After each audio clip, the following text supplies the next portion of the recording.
ముందుగా మా మెగాస్టార్ చిరంజీవి గారికి హ్యాపీ బర్త్‌డే.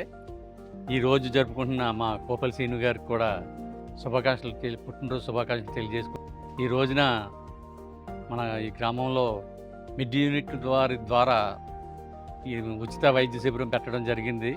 ప్రతి సంవత్సరం కూడా ఇక్కడ చాలా బాగా కార్యక్రమాలు చేస్తూ ఉంటారు. ఈ రోజున మన ఆర్‌డీఓ గారు, రాజా గారు, అలాగే కొత్తపల్లి జానకిరామ్ గారు, నెక్స్ట్ మన చాగంటి చిన్న గారికి ఈ గ్రామం అంటే మహా ఇది. వారు కూడా ఇచ్చేయటం మాకు చాలా సంతోషంగా ఉంది. అలాగే చాలామంది పేదలు ఈ రోజున వచ్చి ఈ వైద్య శిబిరంలో ఉచిత సేవలు తీసుకుంటూ ఆ వైద్యానికి తగ్గ టాబ్లెట్స్ కూడా ఇక్కడ ఇవ్వడం జరుగుతుంది. ఇది చాలా సంతోషదాయకం. ఈ సందర్భంగా శుభాకాంక్షలు తెలియజేస్తూ తెలగశెట్టి సూర్యనారాయణ, అలాగే ఈ గ్రామ పెద్దలు అందరికీ కూడా, హాస్పిటల్ నుంచి వచ్చిన వీళ్ళందరికీ కూడా మేము ధన్యవాదాలు తెలియజేసుకుంటాం.